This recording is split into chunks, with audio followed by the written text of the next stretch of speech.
Thank you everyone for joining today.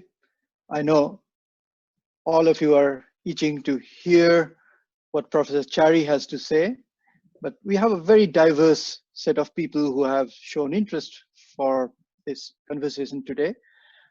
So let me introduce Chari, which I wouldn't have done to a crowd more homogeneous of economists. But here, I think there are a whole lot of people from variety of disciplines and areas and geographic locations. So let's just spend a couple of minutes. Let me just introduce Professor Chari. Uh, for those of you who don't know, Professor Chari is an economist and a professor at University of Minnesota. He's been in Minnesota for quite a while now. Certainly, during the time I was there, he kind of defined what Minnesota economics was, and he still continues to do that. He is currently the Paul W. Frenzel Land Grant Professor of Liberal Arts and is the founding director of the Heller Hurwitz Economics Institute.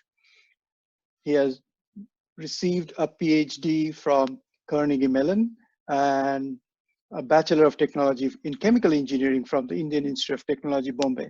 And in fact, I read in the newspapers very recently that he was honored by the IIT Bombay as a distinguished alumni. So congratulations, Chari. Thank you. Yeah. So he was also at the Federal Reserve Bank of Minneapolis for quite a while. And in between, he was at Kellogg Graduate School of Management at some point. He has been the associate editor for the Journal of Financial Intermediation and serves on the board of editors of the Journal of Economic Theory, Macrodynamics, and Review of Economic Dynamics. In 1998, he was elected the Fellow of the Econometrics Society. If there are voices in macroeconomics that you need to hear today, Chari is definitely one of them. So without any further delay, let's give it to Chari and let's hear what he has to say. After his presentation, we'll have some questions for him and have a bit of conversations around that. Okay, so Chari, it's all yours now. Great. Thank you, Partha, for that generous introduction. What's the plan? How long should I plan for talking? So if you take about 25 minutes, that will leave us about 15 minutes for questions. Yeah. So. Fantastic. So it's a great pleasure to be here. Thank you all for staying awake late at night to listen to this.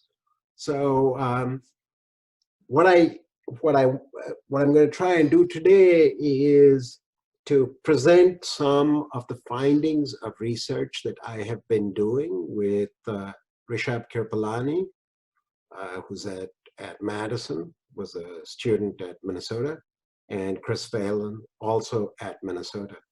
The paper itself, as you'd expect in economics, is pretty technical, but it has important policy and other applications. Given the diverse nature of the audience, what I am going to do is, rather than focus on a lot of the technical details, though I'll talk about some of the technical details as we go along, focus much more on the policy implications and on the ways in which people have handled this problem.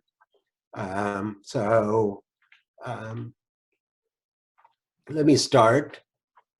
The first observation, which all of us have to keep in mind, is that this particular pandemic is a wake-up call. It is realization and recognition that pandemics like this, in all likelihood, are going to recur. And why are they going to recur? Because we have a very globalized world with lots of trade and transportation across the world. We have a lot of rapid urbanization, but still a lot of contact with nature in the form of wet markets in Hubei province in Wuhan.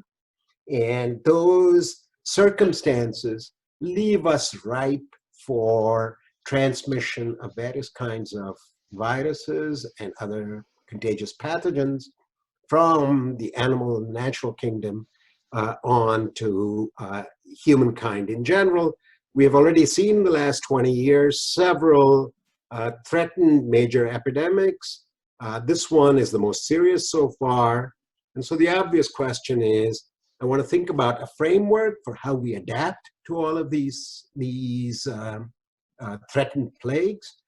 One important thing to remember is plagues have always been with us for thousands of years. And so how are we going to adapt? One adaptation is in the form of technologies. Vaccines are the most obvious example of this. There are going to be a variety of voluntary private adaptations in the form of social distancing, masks wearing. This is just a couple of examples. You can think of many others. Community or government enforced adaptations, which typically forbid certain types of interactions. In my thinking about this, just so that people know where to go, where to read, there's a wonderful book that William McNeill, who was a historian at Chicago, wrote called Of Plagues and Peoples, which he wrote in 1976. And he described how humanity has interacted with various kinds of viruses. And I would strongly recommend that as very useful reading if you want to think about the history of plagues. The central policy question that confronts us today is there is a clear externality, so collective interventions are desirable. The obvious question is which ones? The current preferred option is that bureaucrats decide what activities are essential and forbid all others. I'm going to call that indiscriminate isolation. The policies that have been followed, for example, in India, and the policies in the United States and Western Europe, China, and so on, are examples of this kind of intervention. What is the biggest risk we now confront? An analogy with pathogens may help. At some level, the last thing a pathogen wants to do is to kill the host, because it needs the host to be able to feed off and to multiply, and that's what genes want to do. Evolutionary fitness yields viruses which propagate rapidly and do not kill hosts too much. The host's antibodies are what are used to fight the viruses. Those are really what kill the host, not so much the pathogen directly itself. The current policies you can think of as an antibody to fight the virus, and we need to make sure that we don't kill the economy of the host. As we'll go through, you will see the sense in which I will describe the policies that have been followed in the United States and parts of Western Europe as being hugely destructive. The policies, the way they have been followed in India, are not just destructive. They are truly disastrous. And they run the real risk that you will destroy the Indian economy for decades to come. And that is the kind of risk that we confront. What is our bottom line that we come out of this with? There's a familiar trilogy that all economists use, and we are going to be no different in this. And that is that the only way to get around this is test, trace, isolate. Now, when you think about test, trace, and isolate, what I want you to focus on in terms of what we think of as the sensible policies are trace and isolate. Testing is useful, but it's actually somewhat secondary. And what our research has strongly indicated is that targeted isolation is much better than indiscriminate isolation. And contact tracing is a very useful way of achieving targeted isolation.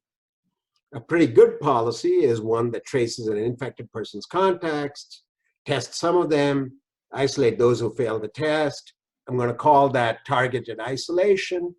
From this perspective, the idea that you need to test the entire population is unnecessary if adequate resources are allocated to contact tracing, and testing a targeted population can be quite cost effective.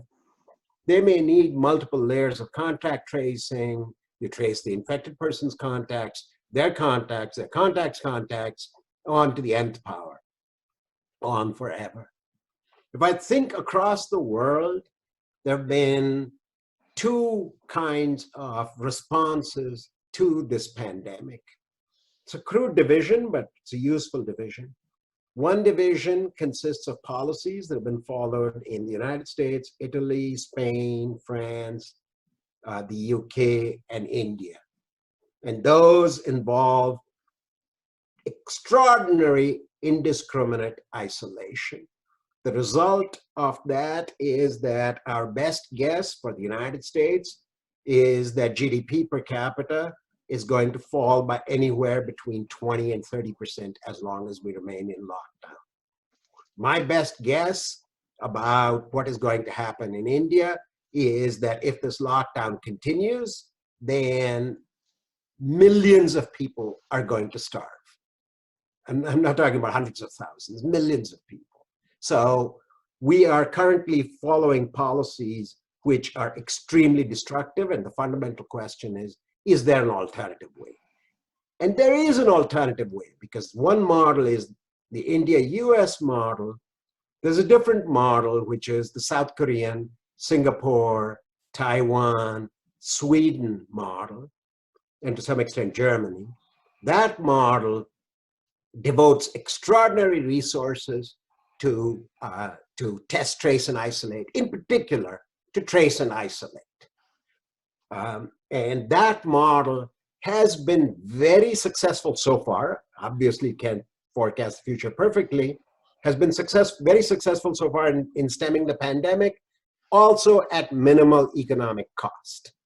So the simple message of what we're talking about is, you can believe or not believe economists' models and epidemiologists' models and natural science models. A simple, safe, effective thing to do is look around you, see which countries are succeeding in this endeavor, and simply copy them. If you followed that simple rule, it would mean imitate what South Korea, Japan to some extent, Singapore, Taiwan, and so on have been doing. Stop imitating the West. The West, by and large, with the exception of Sweden and to some extent Germany, and perhaps Eastern Europe, is doing unbelievably dumb things. And for India to follow in those footsteps is risking catastrophic disaster. So let me take just a couple of minutes to talk about the basic structure of economic and epidemiological models. Basic structure of these models is actually very, very simple and very straightforward and very intuitive. And the idea is that in order to produce economic value, in many instances, people must meet each other. And they must be in physical contact. So physical contact is desirable to produce things and services, goods and services of economic value. That's great in normal times. But the problem is that when a virus strikes, that physical contact, that closeness, also transmits the virus. And so that's the basic structure that epidemiologists have used and economists are adapting. And we recognize that different types of economic activity, think online versus offline, require different numbers of meetings.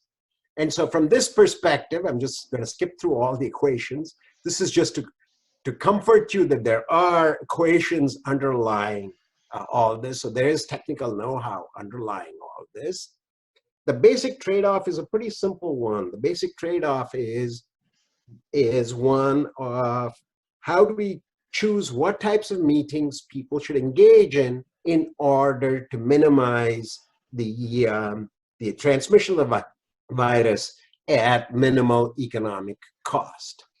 A key variable in all this is something that many of you may have heard of, which is goes by the term R naught. R naught is simply the reproduction rate. It's the rate at which infected people transmit the disease to people who are not infected, but potentially infected. These are so-called susceptible people. And at the end of the day, the secret here is pretty simple. The only way you can contain the disease is by either getting what is called herd immunity, so that herd immunity essentially says that enough people in the population are infected so that most of the time when an infected person meets somebody else, he or she meets an immune person. That's one way of doing it. The other way of doing it is to reduce the number of contacts that infected people have with susceptible or non-infected people. So we choose parameters in a very sensible way, and let me tell you what our bottom line is.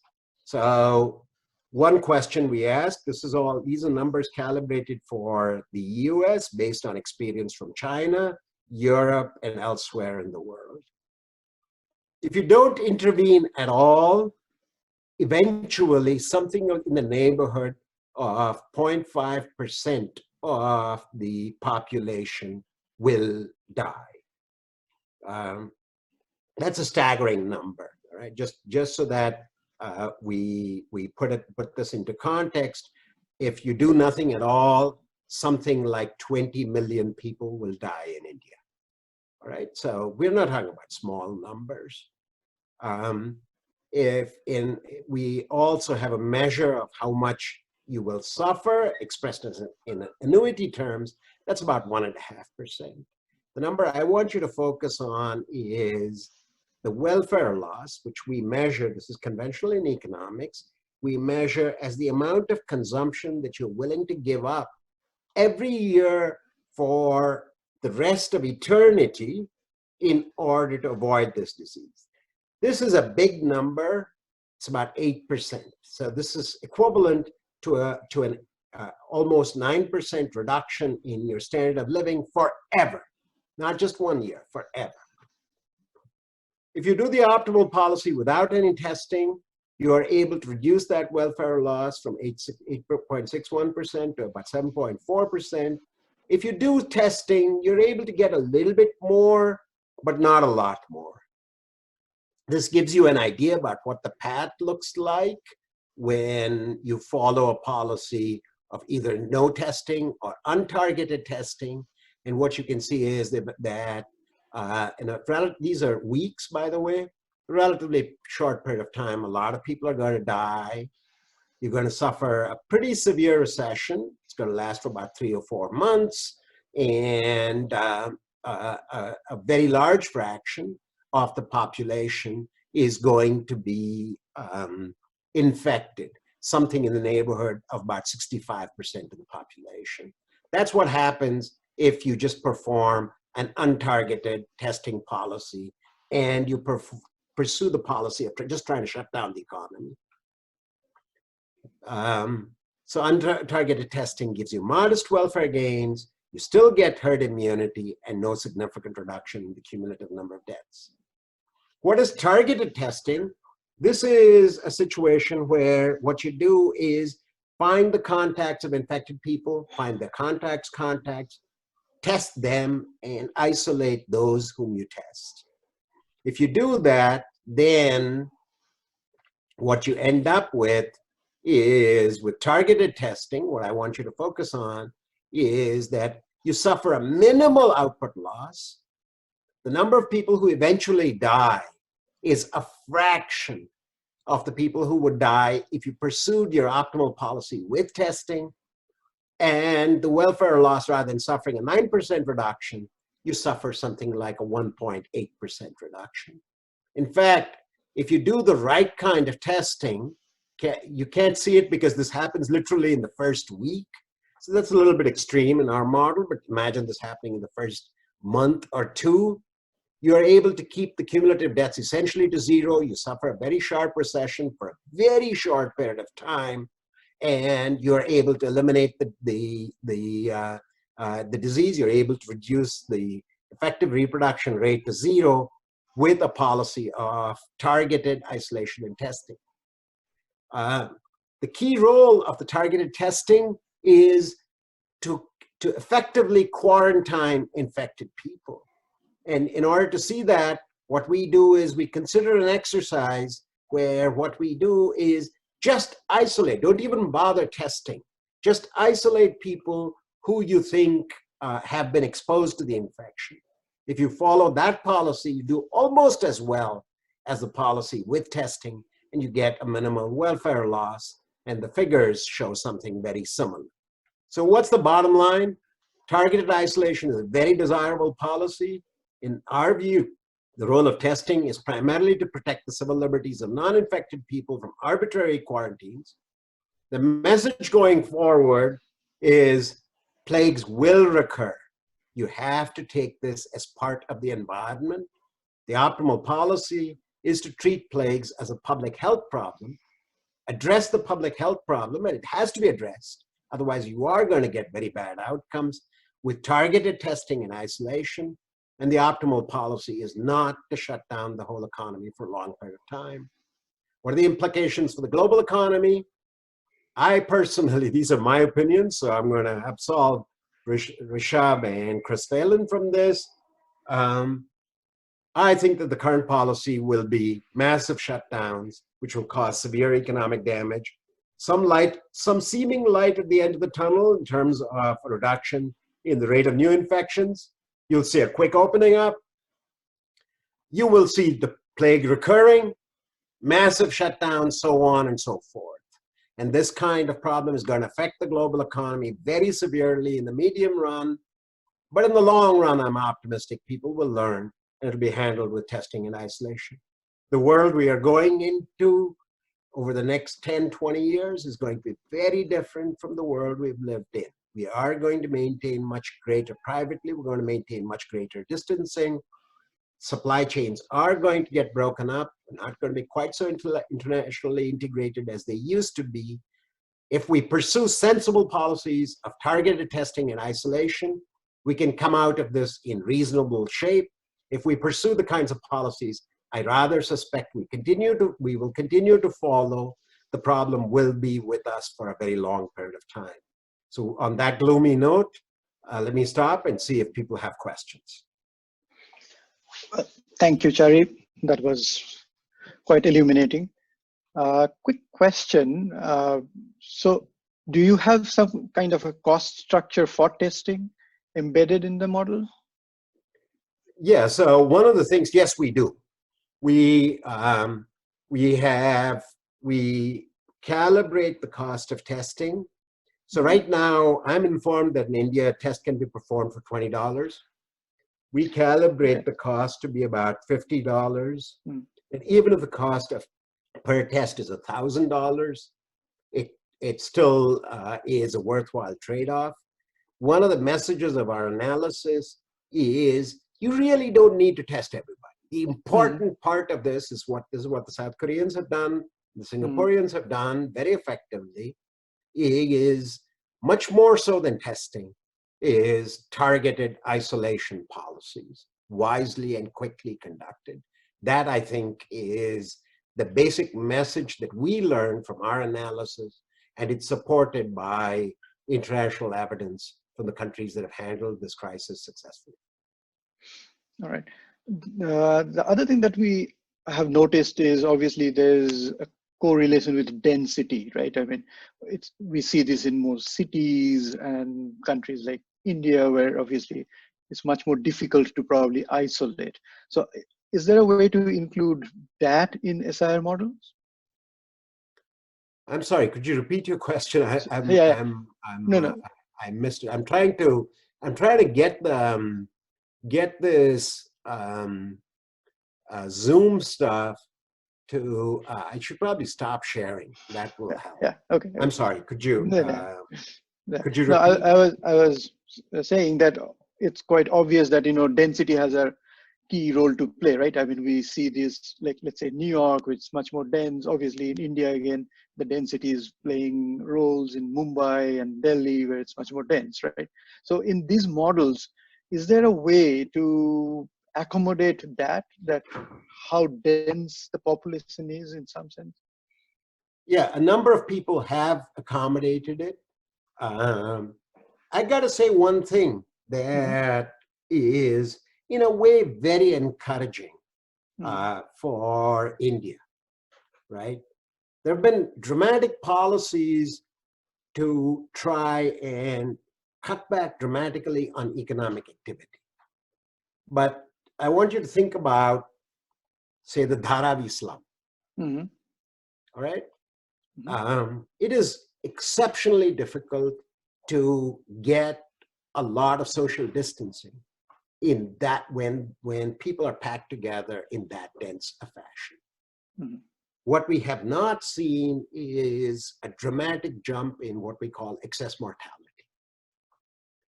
And so if I were an Indian policymaker, I would be very encouraged by the fact that the virus is not spreading as rapidly in India and is not causing the kind of extraordinary damage that it did in Lombardy or New York City. That, I think, is very encouraging. And so therefore, that would incline me on the margin to be much more aggressive about reopening, because it may well be that local circumstances allow you to do things more effectively. No, right. I mean, in fact, I mean, the strange thing is the number of deaths have fallen in India, at least in the officially recorded deaths. So right. Even if I'm sure a good part of it is because there are fewer people traveling on the national highways, and so there are fewer accidents and so on. But this even is if not, you take into account for accidents, not the best way of reducing deaths. I do notice there are some questions, so maybe should I address those in the chat? Yeah. So I think one of the questions is that, well, South Korea, Singapore, Taiwan, they are acquainted with technology like AI and ML, which India now lacks. And so even with that, do you think India should do indiscriminate isolation? Is that the best option? I'm sorry. Which question are you? So it's a question at the very beginning, at the top here on the chat thing here. So it says, is India capable of following? No. So every country has to tailor its tracing and isolating policies to local circumstances. In Singapore, in particular, and Taiwan, they used artificial intelligence very heavily. India can certainly do that, but India has one resource from that many of these countries don't. We have a lot of unemployed people who can be employed in manual tracking and isolating. So we should not give up on that kind of policy. One thing we have to recognize is that all of these policies are going to be risky, at least initially. If you open up the economy as much as I'm suggesting is desirable, you are going to see some upsurge in infections.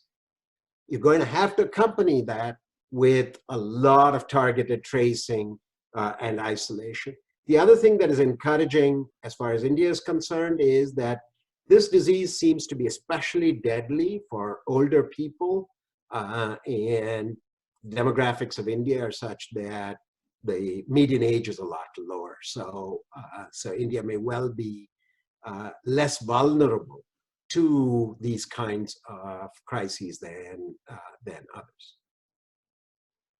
All right. Maybe I should take this question. There's another question. It's a good question. Is it possible to move a society or an economy from a general lockdown to test, trace, and isolate when without testing, we do not know where the epidemic is to be found? Yes, the short answer is yes, it is possible to do that. What you need to do, two things that you need to do. One, the first step is extensive randomized testing, not so much for the purpose of tracing and isolating, but rather to learn about the parameters of the epidemic. How widespread is this? It is shameful that the United States or India and so on have not done more randomized testing, mainly to learn what the parameters are. We are right now all flying blind, not knowing what the fundamental parameters are. That's what we are. That's the first place to allocate a lot of resources. Once we learn from those randomized testing exercises what fraction of the population has already been previously exposed, that's through these so-called serological tests. Once we learn what fraction of the population is in fact already infected, that will allow us to move in the right direction in a straightforward fashion. So I would say the first step is really randomized testing as a way of learning what's going on. And once you learn what's going on, you can move very aggressively towards test, trace, and isolate. But it would be a mistake to go there without learning what the parameters are locally. Right. So related to that, Chari, a question that comes to my mind is, do you think it's the risk aversion of the governments that's what driving them to do this indiscriminate isolation or quarantine? Look, the current policy has taken millions of migrant workers and locked them up in if I wanted to be rhetorically obnoxious, I'd say in what look like concentration camps. This is outrageous. People are, if you tell them that they cannot earn their livelihoods in a country without the kind of support system that developed countries have, you are risking the lives of people. So there has to be a third way out. And what I'm offering is a third way out.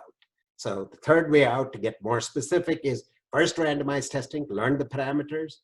Second, aggressive test, trace, and isolate. Third, understand one thing, that in the slums of India, and there was a question, I think, from Pratik Bapat, which is a very good question. How are we going to contain all this in the slums? Yes, there has been growth in the slums, but we should be encouraged by the fact that the growth in the urbanized slums of India has been more measured than most people would have forecast. And you have to try and focus on that. And quite frankly, there are risks in every scenario. The current policy is untenable for any length of time. And so therefore, I think we need to look for an alternative policy. And what I'm proposing is a risky, but I think less costly way of getting there. Somebody asked, right, what is the death rate I've used in the model? So the death rate that we use in our model, and the results are robust to a variety of different assumptions, is about 0.5%. That's actually around where most epidemiologists think the death rate will be. But remember, 0.5% is a big number. This is not a small number. But we've also experimented with death rates as high as 1.5%. And the basic recommendations that test, trace, and isolate is better become even stronger in that scenario. All right, so there's there was one good question. Is it possible for the government to achieve the promised goal, which was told in 5 years? I'll put it this way. Follow what we are suggesting, and yes.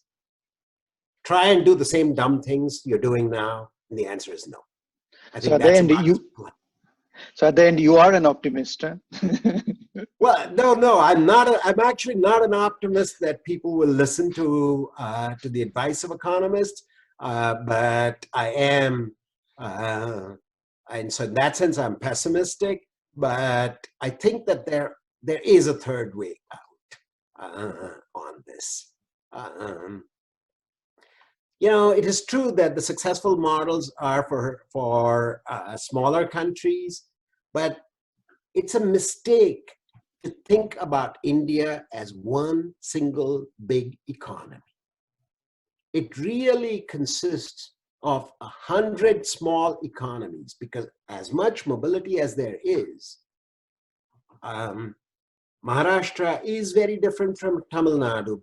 Mumbai is very different from Bangalore or Indore. In exactly the same way for the United States, that New York is very different from Minnesota. And so one of the things we have to be very sensitive on these large, diverse countries is that the policies have to be tailored to local conditions. So what may require a contraction in an urban area like Mumbai may not be needed in the most rural parts of Uttar Pradesh.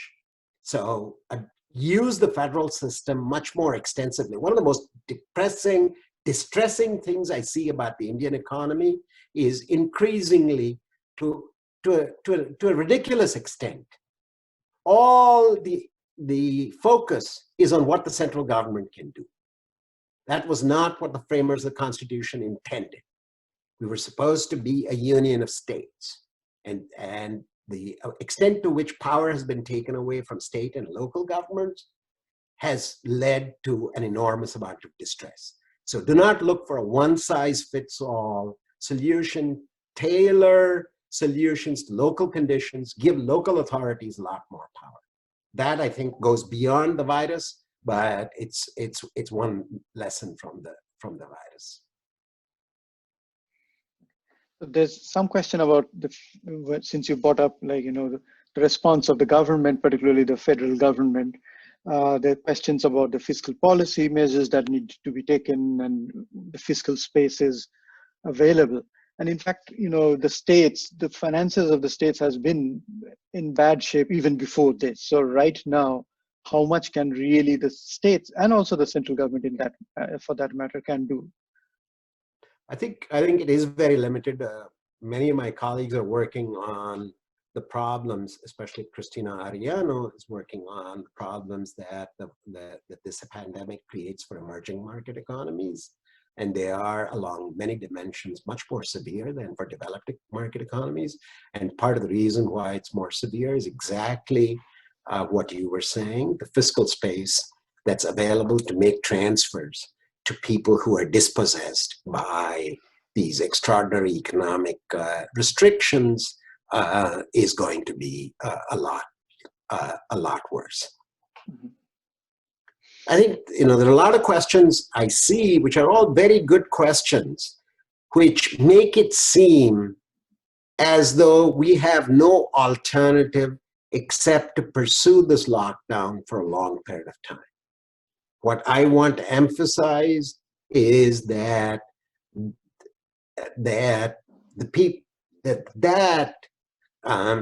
is consigning a huge fraction of very poor people to an incredible amount of distress.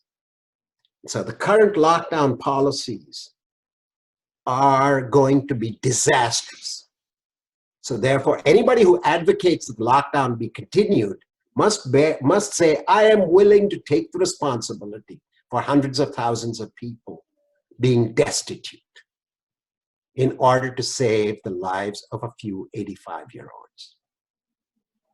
It's perfectly fine to say that, but stand up and recognize that. This is a disease that is particularly hard on older people over the age of 60, particularly over the age of 80. And like it or not, we have to be willing to take some risks. Otherwise, you're going to take a generation of people, young people, and consign them to a lot of distress. All right, I think we can take one more question. We have Sure. 3 more minutes. Right now, I think most of the questions are coming up are about the fiscal policies, which we have already talked about.